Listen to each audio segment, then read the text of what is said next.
Bonjour à tous et à toutes, soyez les bienvenus à la prière du matin. C'est avec une énorme joie que nous nous rencontrons aujourd'hui. Nous demandons l'intercession de Notre-Dame de Lourdes et puis nous demandons aussi l'intercession aujourd'hui de Sainte Bernadette Soubirous. Nous savons bien, nous avons fêté, célébré la semaine dernière, le samedi dernier, 11 février pour être plus précis, Notre-Dame de Lourdes. Et une semaine après, nous célébrons cette sainte qui a vu Notre-Dame dans cette grotte de Massabielle et qui a en fait transmis ses messages, ses entretiens au monde entier, le message de la Vierge Marie à ses chers enfants. Donc demandons aujourd'hui, c'est un jour consacré à Notre-Dame ce samedi, que Sainte Bernadette puisse aussi intercéder pour chacun de nous et que nous puissions écouter l'appel de Dieu qui résonne dans nos cœurs par la voix de la Vierge Marie. Amen. Au nom du Père, du Fils et du Saint-Esprit. Amen. Je vous salue Marie, pleine de grâce. Le Seigneur est avec vous. Vous êtes bénie entre toutes les femmes, et Jésus, le fruit de vos entrailles, est béni. Sainte Marie, Mère de Dieu, priez pour nous pauvres pécheurs, maintenant et à l'heure de notre mort. Amen. Notre-Dame de Lourdes, priez pour nous. Nous allons prendre l'évangile de Marc, chapitre 9, versets 2 au 13. En ce temps-là, Jésus prit avec lui Pierre, Jacques, Jean et les emmena, eux seuls, à l'écart sur une haute montagne. Il fut transfiguré devant eux. Ses vêtements devinrent resplendissants, d'une blancheur telle que personne sur terre ne peut obtenir une blancheur pareille.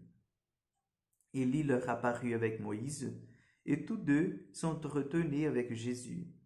Pierre alors prend la parole et dit à Jésus, « Rabbi, il est bon que nous soyons ici. Dressons donc 3 tentes, une pour toi, une pour Moïse et une pour Élie. » De fait, Pierre ne savait que dire, tant leur frayeur était grande.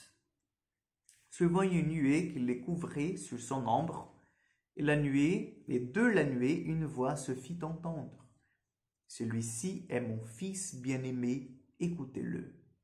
Soudain, regardant tout autour, ils ne virent plus que Jésus seul avec eux. Ils descendirent de la montagne et Jésus leur ordonna de ne raconter à personne ce qu'ils avaient vu avant que le Fils de l'homme soit ressuscité d'entre les morts.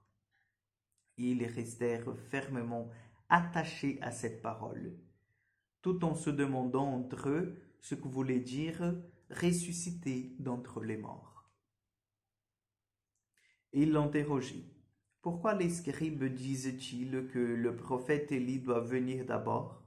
Jésus leur dit, certes, Élie vient d'abord pour remettre toutes choses à sa place. Mais alors, pourquoi l'Écriture dit-elle au sujet du Fils de l'homme qu'il souffrira beaucoup et sera méprisé? Eh bien, je vous le déclare, Élie est déjà venu, et ils lui ont fait tout ce qu'ils ont voulu, comme l'Écriture le dit à son sujet. Acclamons la parole de Dieu.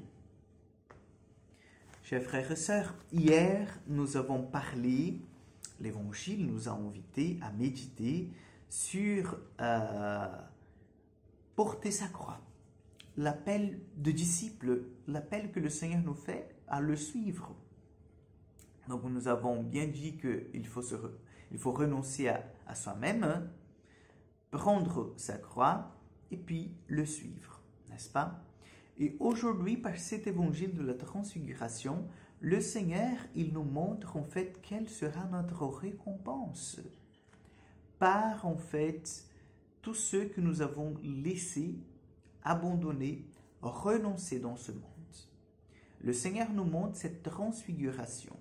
Et la transfiguration, ce n'est pas en fait le Jésus qui veut causer un impact sur Pierre, Jacques et Jean. Non, le contraire.